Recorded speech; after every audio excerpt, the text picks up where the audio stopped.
కేంద్ర ప్రభుత్వ రైతు కార్మిక వ్యతిరేక విధానాలకు నిరసనగా దేశవ్యాప్తంగా అఖిలపక్షం ఆధ్వర్యంలో రాజన్న సిరిసిల్ల జిల్లా వేములవాడ పట్టణంలో ప్లాట్ఫామ్ ఆఫ్ ట్రేడ్ యూనియన్స్ ఆధ్వర్యంలో భారీ ర్యాలీ నిర్వహించి నిరసన కార్యక్రమం చేపట్టారు.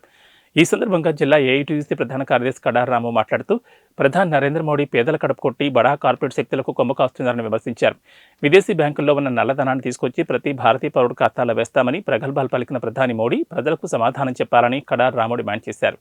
ఎన్నికలు దగ్గర పడికొద్దీ దేవుళ్ల పేర్లు చెప్పుకుంటూ మోడీ చేసిన రాజకీయానికి కరీంనగర్ ఎంపీ బండి సంజయ్ సమాధానం చెప్పాలని కడారి రాము డిమాండ్ చేశారు. ఈ రోజు బ్రిడ్జి సమీపం నుండి ఇలా ఎంఆర్ఓ కార్యాలయం వరకు కార్మికుల ఒక హక్కు చట్టాల మీద కేంద్ర బీజేపీ అనుసరిస్తున్న విధానం రైతు వ్యతిరేక చట్టాల మీద ర్యాలీ కార్యక్రమం నిర్వహించడం జరిగింది.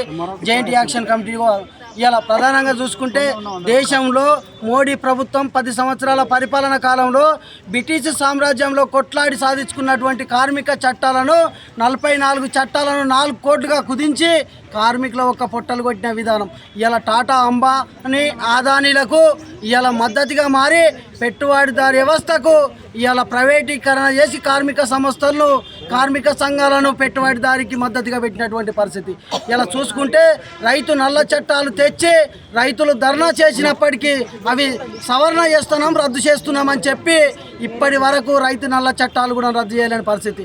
లోట్ల రద్దు అప్పుడు నల్లధనం తెస్తాం మనిషికి 15 లక్షలు ఇస్తామన్న మోడీ ప్రభుత్వం నిరుపేదలు కార్మికులు బ్యాంకుల ముంగడ చెప్పులు పెట్టి ఆ బ్యాంకులలో పైసలు జమ చేస్తే నల్లధనం తెచ్చినాక 15 లక్షలు ఇస్తామన్న మోడీ ఇలా ప్రైవేటీకరణ బ్యాంకు చేసి పెట్టుబడిదారు వ్యవస్థకు మద్దతుగా మారిండు.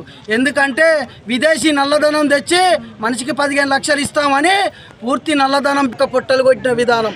ఇలా చూసుకుంటే లక్షలాది నౌకర్లు ఇస్తాం కోట్ల నౌకర్లు ఇస్తామన్న బీజేపీ ప్రభుత్వం 10 సంవత్సరాల పరిపాలన కాలంలో ఏ ఒక్క నౌకరి కూడా ఇవ్వకపోగా ఇలా ప్రైవేటీకరణ చేసి నౌకర్లు కూడా కట్టుబెట్టినటువంటి పరిస్థితి ప్రైవేటీకరణకు. ఇలా చూసుకుంటే బీజేపీ ప్రభుత్వం బండి సంజయ్ గారు ఇలా పాదయాత్ర ప్రజాయాత్ర చేసుకుంటూ మాట్లాడుతూ ఉన్నారు. 10 సంవత్సరాల పరిపాలన కాలంలో ఏ ఒక్క ఎంపీ నిధులు ఇక్కడ ఈ ప్రాంత సంఘాలకు ఇచ్చిర్రు ఈ ప్రాంత కార్మిక సంఘ భవనాలకు ఇచ్చిరని మేము ఎంపీ బండి సంజయ్ గారిని అడుగుతా ఉన్నాం. ఇలా ఎంపీ ఎలక్షన్లకు వచ్చే వరకు శ్రీరాముని పేరుతో ఊరూరా తాల్వాలు చల్లుకుంటా అక్కడ సీతమ్మ వారిని పెట్టలే